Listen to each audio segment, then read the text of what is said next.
کہ ایک لڑکا اکیلے اتنے بڑے شیر کو کیسے مار سکتا ہے، اور سب چیخنے لگے شیر خان شیر خان شیر خان۔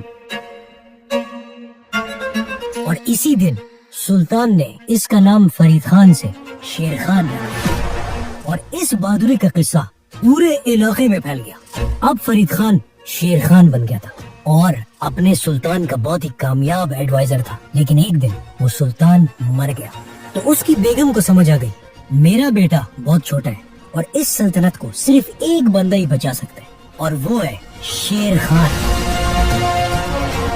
تو اس نے پورے بہار کا کنٹرول شیر خان کے حوالے کر دیا، اور یہاں سے شیر خان بہار کا نیا سلطان بن گیا، اور اس سلطنت کو کامیاب کر کے ایک دن اس نے اپنے ساتھ والے صوبے بنگال، جو اس وقت ہندوستان کا سب سے امیر صوبہ تھا، اس پہ حملہ کیا۔ بنگال کا سلطان ایک پپٹ نواب تھا اور سارا کنٹرول اس کے سرداروں کے پاس تھا، تو شیر خان نے بڑے ہی آسانی سے اسے ہرا دیا، اور بنگال کا سارا کنٹرول اور سارا پیسہ اب شیر خان کے پاس ہے۔ اس جنگ کے بعد بنگال کے ایک چیف کی بیگم شیر خان کے پاس آئی۔ شیر خان نے اس عورت سے شادی کر لی، اور اب شیر خان کے پاس دو سب سے امپورٹنٹ علاقے آ گئے، بہار اس کا پہلا بیس اور بنگال سب سے امیر صوبہ۔ اور اس کا مطلب تھا کہ اب شیر خان کے پاس نہ تو پیسے کی کمی تھی اور نہ فوج۔ اب وہ چھوٹے علاقوں کا شیر نہیں تھا، اب وہ بڑے علاقوں کا پاور پلیئر بن گیا۔ اس لیے جب بادشاہ ہمایوں کو اس کے منسٹر نے یہ سب بتایا تو اس نے کہا کہ یہ 2 ٹکے کا پٹھان جس کو اپنے ہی باپ نے گھر سے نکال دیا تھا، یہ مجھ سے لڑے گا۔ میں ہمایوں، بابر کا بیٹا، شہزادوں کا شہزادہ، مغل بادشاہ، اب اسے دباؤ پر بات کر دوں گا۔ نکالو میری فوج، اور وہ فل سپیڈ بنگال کی طرف روانہ ہو۔ جیسے ہی وہ بنگال پہنچا تو شیر خان نے اسے ہرا کر ختم کر دیا۔ نہیں، ایسا کچھ بھی نہیں ہوا، بلکہ شیر خان نے جب اتنی بڑی فوج دیکھی تو وہ ڈر کے مارے اپنی ساری فوج لے کے وہاں سے بھاگ گیا۔ ہمایوں نے ہنس کے کہا کہ میں نے تو پہلے ہی کہا تھا، یہ بھوکا ننگا پٹھان، یہ چھوٹا سا خان، یہ میرے سے لڑے گا، یہ میرے کسی مقابلے کا ہے ہی نہیں۔ اور ہمایوں نے سیلیبریشن سٹارٹ کر دیا۔ بنگال کی افیم اس زمانے میں پوری دنیا میں مشہور تھی، تو کیا ہونا تھا؟ اب صرف ہمایوں تھا، خوبصورت ڈانسرز، نشہ تھا، عیاشی تھی، اور ناچ گانا تھا۔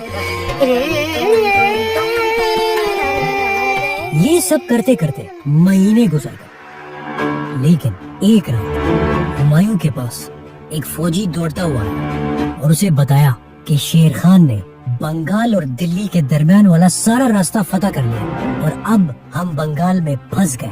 ہمایوں حیران ہو گیا کہ یہ کیسے ہو سکتا ہے، وہ تو بھاگ گیا تھا۔ اصل میں شیر خان بھاگا نہیں تھا، یہ اس کا پلان تھا، اور ہمایوں اس کے جال میں پھنس گیا تھا۔ شیر خان اپنی ساری فوج لے کے دوسری جگہ چلا گیا تھا، جس سے ہمایوں کو لگا تھا کہ وہ بھاگ گئے، لیکن شیر خان چاہتا تھا کہ ہمایوں زیادہ دیر تک بنگال میں ہی ٹھہرے، اور کہا جاتا ہے کہ یہ سارے نشے اور عیاشیاں شیر خان کے جاسوس ہی ہمایوں کو پرووائڈ کر رہے تھے، کیونکہ جب شیر خان کو بچپن میں گھر سے نکال دیا گیا تھا تو وہ اپنا زیادہ وقت بادشاہوں کی ویکنیسز پڑھنے پہ لگاتا تھا۔ اس طرح اس نے ہمایوں کی ساری کمزوریوں کا پتہ لگا لیا تھا، اور اب جب ہمایوں اس کے جال میں پھنس گیا تھا اور بھاگنے کی کوشش کر رہا تھا تو اس نے حملہ کر دیا۔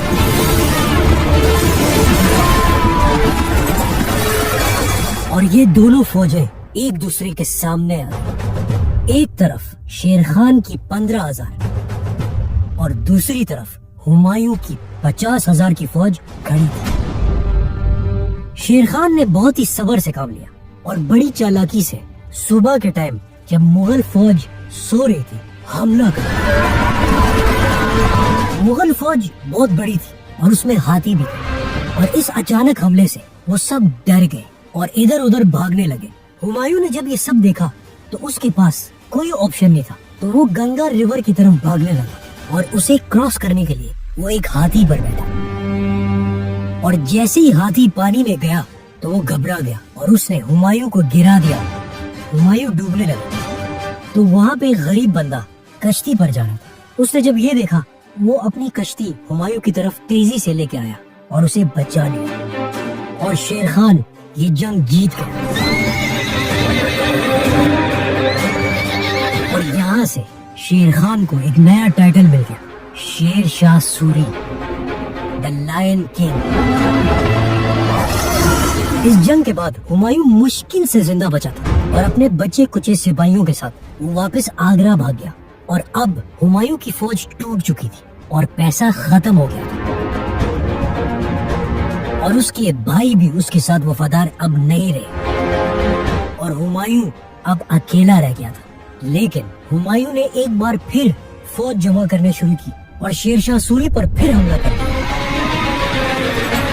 لیکن شیر شاہ سوری نے اسے اتنے برے طریقے سے ہرا دیا، اسے ہندوستان سے جان بچا کے بھاگنا پڑا۔ وہ پہلے اپنی فیملی لے کے راجستھان گیا، وہاں کے راجا نے اسے نکال دیا، پھر سندھ گیا، وہاں کے لوگوں نے بھی اسے نکال دیا، اور آخر کار وہ ایران پرشیا گیا، جہاں کے بادشاہ نے اسے پناہ دی، اور شیر شاہ سوری ایک غریب پٹھان لڑکا اب پورے ہندوستان کا سب سے طاقتور بادشاہ بن گیا، اور یہاں سے ہندوستان کی تقدیر بدلنے لگی۔ شیر شاہ سوری نے ایسا نظام بنایا کہ انصاف، اکانومی اور سب کچھ بیسٹ ہو گیا۔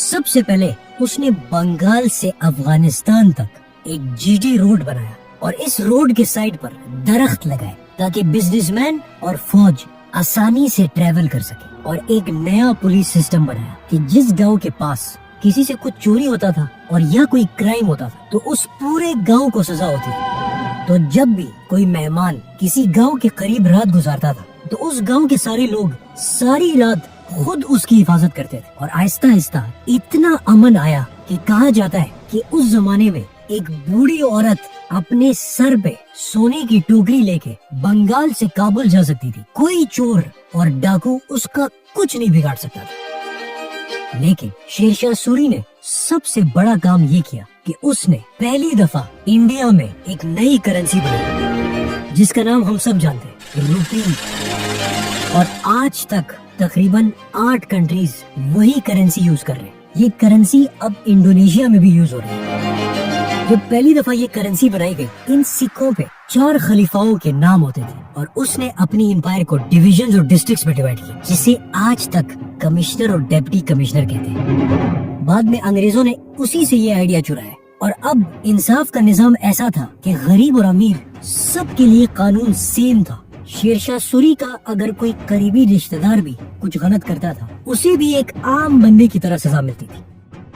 ایک دن وہ اپنی فوج کو لے کر ایک بہت ہی اسٹرانگ قلعے کو فتح کرنے گیا، اور وہاں وہ فرنٹ سے لیڈ کر رہا، لیکن اس قلعے کے دیوار اتنے اسٹرانگ تھے، شیر شاہ نے حکم دیا کہ توپ آگے کر۔ جیسے ہی وہ توپ چلنے والا تھا تو وہاں پہ ایک توپ پھٹ گیا، اس کی وجہ سے شیر شاہ سوری زخمی ہو گیا، اور اسی وجہ سے وہ فوت ہو گیا۔